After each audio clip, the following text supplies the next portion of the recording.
But the share screen, okay, okay. Thank you guys. Now I think you can see it. Okay, Yeah. the liquidity and the solvency problem. So I haven't talked too much. I haven't moved any slides, but what was the issue? I was underlined that what we can derive what kind of information we can get from the balance sheet. But while we will be getting, we have to be very careful what to evaluate very properly. So this is the slide is like dedicated for the purpose to understand which variables and in what concern we have to estimate in terms of getting the liquidity information and in terms of getting the solvency information. Um, so these things we talk about it like that all the balance sheet have been categorized, have been classified in terms of liquidity based format, like from the most liquid to the least liquid. And it is the same thing with the assets and the cash as well. Like we gave the definition of the current assets like being converted, being having the capability to convert into cash within a year or within one operating cycle. The same thing with the liabilities side, like current liabilities. So this makes a big differentiation from the non-current assets that takes longer period like to convert into cash due to some reasons.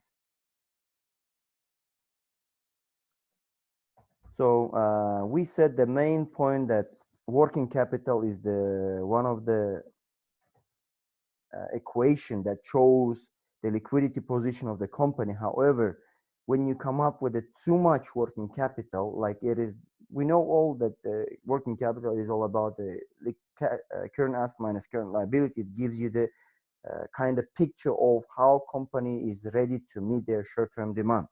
However, too much working capital does not necessarily mean that the company is really in a good position, in a very highly liquid position. So there is, and everything is going smoothly. So there can be another information that can be derived from it that inefficient use of assets, like the asset they utilizing is not in the efficient way. So they are not really doing good thing actually. But even there can be seen a liquid, but still they're having some problems with the asset realization. But what are assets are included? There are certain assets, cash, account receivables, liquid inventory. So when we count the current asset minus current liability to come up with a working capital, you should put a picture in front of you that big number, it doesn't necessarily mean that this company is going good. So you have to make a further evaluation, a further estimation of the liquidity, just taking into consideration the uh, account receivable, some marketable securities. Like when you come with account receivable, we all know the companies sell the goods and services on a credit basis. So they offer the goods and they offer the services, they deliver, but they do not receive the money. However, they recognize the revenue. And this account receivable is included in this working capital. So imagine you come up with a decision that the liquidity is very strong in this case, and 10 or 20% of the customers, they do not pay their money back. They delay on their payment or they default on their payment. So this definitely gonna affect the liquidity. So this will be the mistake if you have taken decision to come up and invest in this company because of the liquidity, because the working capital was strong. So in this working capital, it included account receivable. If you know that this account receivable is very having a big issues, like for example, the firms are strongly required to disclose significant concentration of credit risk. They have to kind of evaluate which customers are potentially uh, risky in terms of credit, in terms of paying back the debt. So if you see that this concentration is high, and if you evaluate in a deep, you'll be able to understand that the liquidity is not good as it can be seen actually from the working capital. So this one variable can be taken into consideration while evaluating the liquidity. If account receivable, you have to check, for example, we're gonna come up with a ratio that measures the turnover of the account receivable, how the account receivable is being utilized and how frequently they do receive their receivables. Are they receiving on time, or they're issuing some, they're having some problems in receiving, or there's some defaults by the customers. So these things that you should be able to identify, these things that you should be able to evaluate in order to come up for a proper decision of liquidity position of the company. So there, it's account receivable. We said that is categorized into as allowance for doubtful accounts. It is as a contra account that is subtracted from the account receivable, and then you end up with net realizable value. So apart from account receivable, we have to deal with inventories, because inventories are the part of the current assets, and they're included while calculating the working capital. So inventories are the place where the goods are kept, or with the different purposes, with the purpose to resell it, with the purpose to manufacture the final goods. Okay, and so the issue in here, how the inventories are turned over, how the inventories are utilized, how inventories are estimated. So the way they are being estimated is really crucial as well. So the standard costing is one way of estimation. There is another way of estimation, is a retail method that are used by some firms to measure the inventory cost. The standard cost often used by manufacturing firms, they involve assigning the predetermined amounts of materials, labors, overhead costs, total goods. Like these all inputs are required to produce a specific product. This is the way they used to measure the cost. And there's another way which is called the retail. This firm that use the retail, they measure the inventory in retail prices, and then they subtract the gross profit, and they come up with the determined cost. So when we go into more calculation, you'll be able to understand easy better. So we said there is apart from this type of measure, of course, there are another different cost flow assumptions considered, like LIFO and FIFO. We said that under the GAAP, US GAAP LIFO is permitted. However, it is prohibited under IFRS LIFO.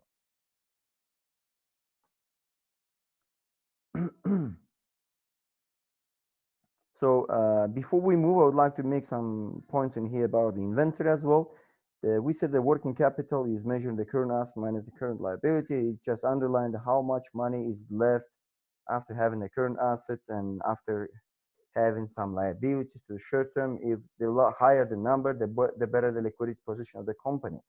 So the inventory is inside. So is there any guarantee that the firm will be able to utilize, the firm will be able to realize their inventories in a short time period of time? There is no guarantee, because everything depends on the demand and supply. If there will be huge demand, then they will be sure that you will be able, or the firm will be able to realize the products they keep in the inventory. They will be able to resell it. And so there's no guarantee on that. So because of this issue, we cannot say that we are trusting fully for liquidity position, just calculate the working capital management. So there are some ratios that need to be calculated further to come up with a realistic picture of the liquidity position of a certain company. So coming for other current assets, there are the prepaid expenses. Prepaid expenses are operating costs that have been paid already in advance. The example I can give you that it was the insurance that you pay, or rental fee that you pay in a yearly basis, you pay in advance. Once the firm uses, or once the month passes, and this can be utilized and it can be converted into expenses, this prepaid expense. And deferred taxes are created when the amount of taxes payable exceed the amount of the income tax expense recognized, so income statement. So we have deferred tax assets. Apart from that, we have deferred tax liabilities. So we estimate our tax liability on one side. On the other side, the government make this estimation. So sometimes, it's always the case that it does not match.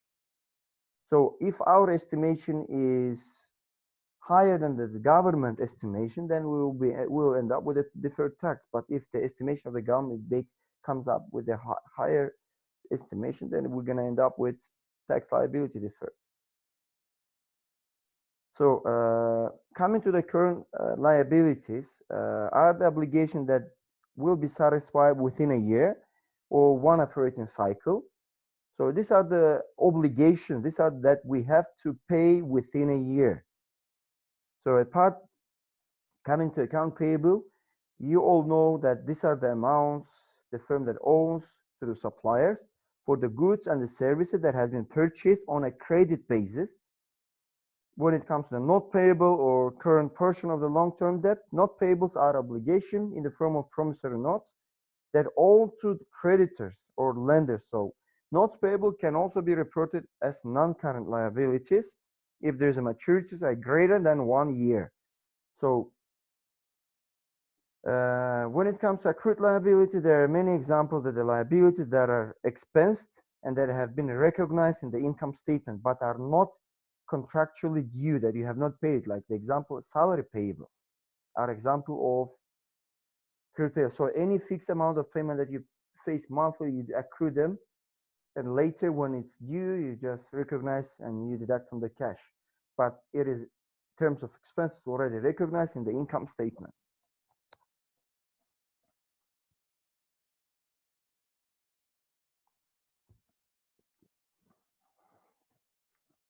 Guys, I'm spending a lot, like quick explanation on this because you are supposed to, you're expected to know this issue. We have already talked about it.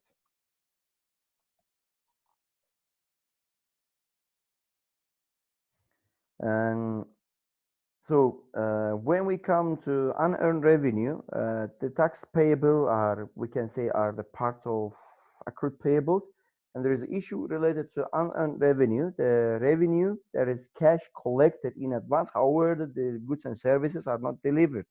Like the example can be the magazine publisher receive the subscription payment, like you have to subscribe, you have to pay for it, and then you receive the goods and services. Same thing with the databases that we're universities are being subscribed, like Bloomberg or Bank Focus database. These are the fee-based databases. The university pays first for subscription, then they receive these goods or services, like this secondary information based on the financial institutions, based on the normal firm's financial statements. So when you analyze the liquidity position, you should keep in mind that unearned revenue does not really require the future outflow of the cash, like account payable. And also unearned revenue may be indication of the future growth, as a revenue will be ultimately be recognized in the income statement. Coming to non-current assets,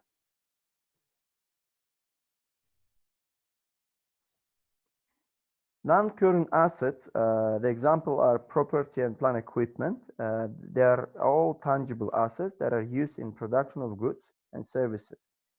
PP&E, short abbreviated, they include the lands and the buildings, machinery, equipment, the furniture, and natural resources.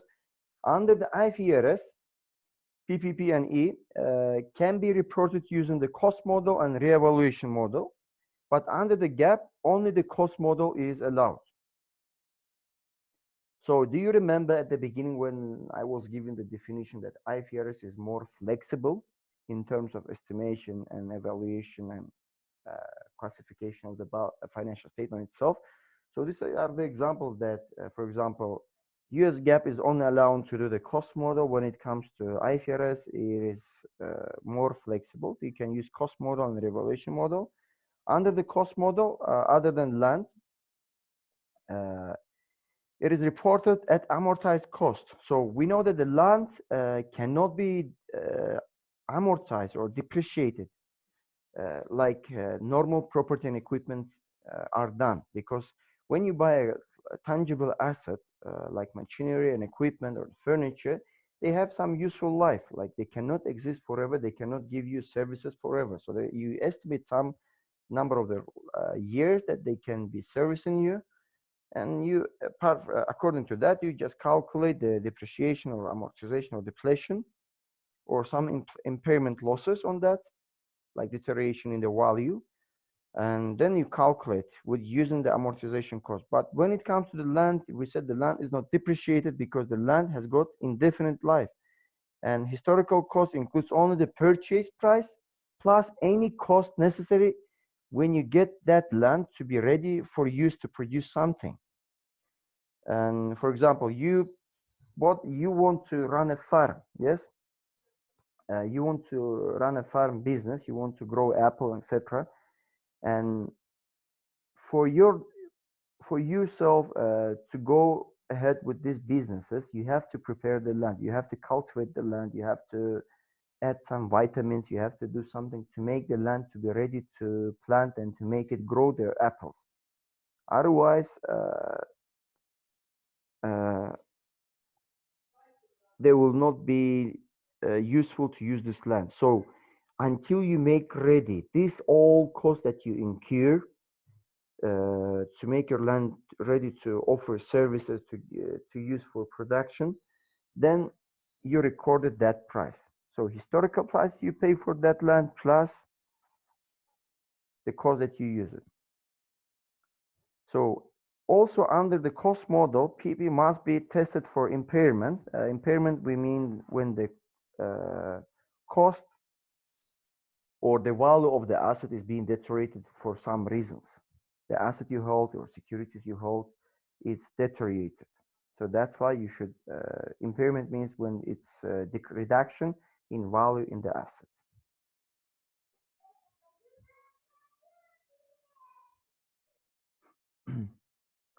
So apart from that, in addition to this, we've got investment property. This is another non-current asset that includes the assets.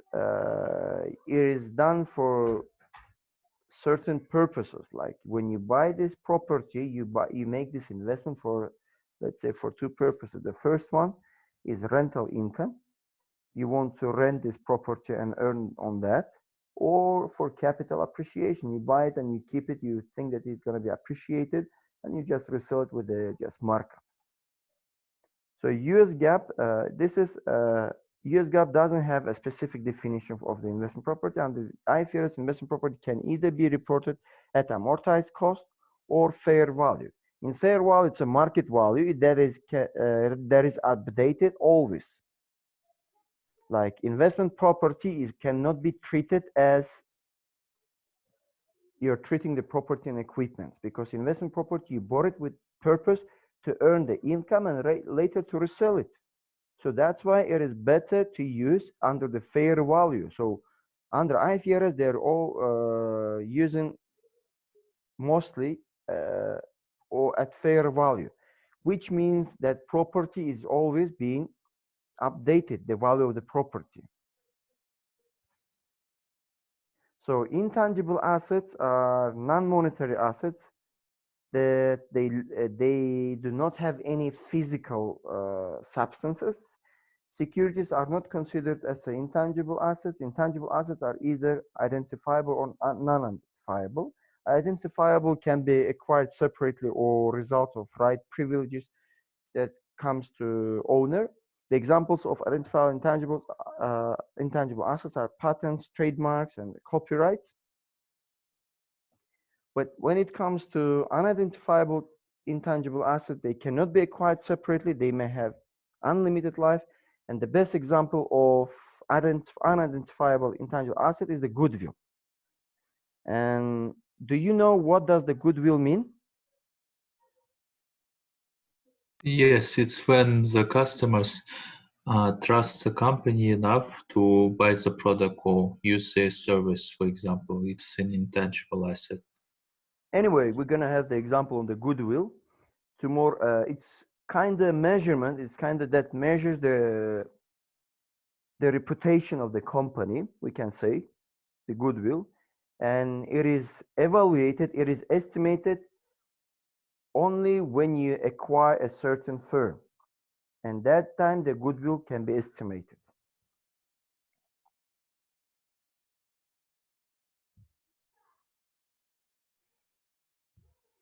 So under IFRS and the US GAAP, all the following should be expensed as incurred.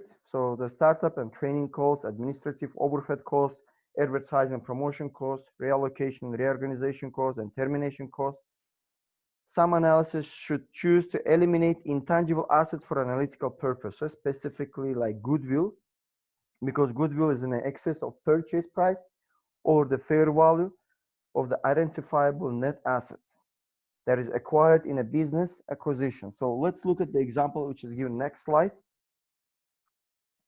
So the Wood Corporation paid 600 million for outstanding stock in Pine Corporation.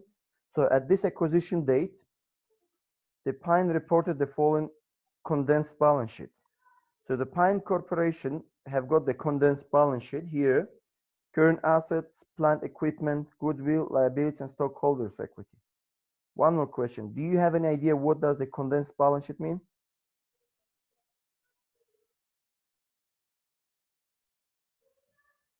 No. No. It's a normal balance sheet, but it's showing only the important line that will be enough to get all necessary information at one glance. Like you need a very quick overview, the balance sheet, but it should be only disclosing the very important items to you. This is what we call a condensed balance sheet. So if the normal regular balance sheet shows 20 lines of accounts of items, but condensed balance sheet will show only those that you are interested more. So in here we have like 4 or 5 lines, but maybe it consists of 10 lines. They are disclosed only 5 lines, which are more significantly important to you. So they acquired a company for $600 million. And this is example of the condensed balance sheet of the specific firm that they have acquired. So there is a condition: the fair value of the plant and equipment, this one, was 120 million more than it is recorded in value. So the plant equipment in value appreciated by 120 million. So that means this is underestimated, underevaluated. So plant equipment. So the fair value of all other identifiable assets and liabilities were equal to their recorded book value. So other are okay, but except the plant equipment, it is undervalued. They should be more. It should be recorded by more $120 or by $120 million. So calculate the amount goodwill which should report on its consolidated balance sheet. So in here, we can see the current asset is same, liability is the same, and fair value of net asset is here. Look, fair value of net asset is equal 560, is now more than it was before for 120. If you look back, if you calculate the fair value of asset, if you just sum it, it's not. But it's here, just subtract the liabilities, they come up with 560. So the fair value, now it's already updated. Now in purchase prices was 600. This is how much they paid for it. And the fair value of asset, if you get the difference for the purchase price, it will give you the goodwill. So acquisition goodwill. So when the company, those who acquire this plant or this company, they will put their balance sheet and they have to show their goodwill is equal to 40 million.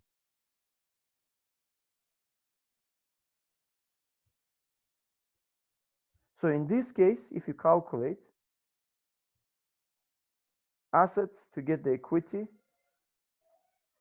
is $80 plus 760 is 870 minus 400, you will get 470, your stockholders equity. So your fair value of assets, but it is underestimated. If you update your plant equipment, you will end up that your fair value of net asset is equal to 560. Then when you purchase it, you purchase for 600. So the difference between the fair value of the net asset and the money you pay is giving you a goodwill.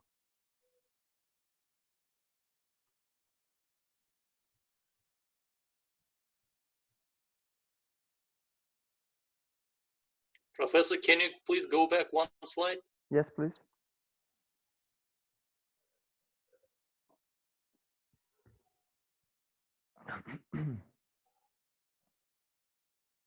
The other one. The another one.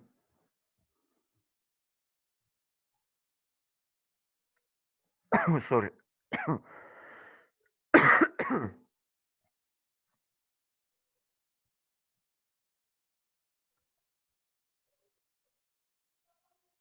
Everything's okay, Islam?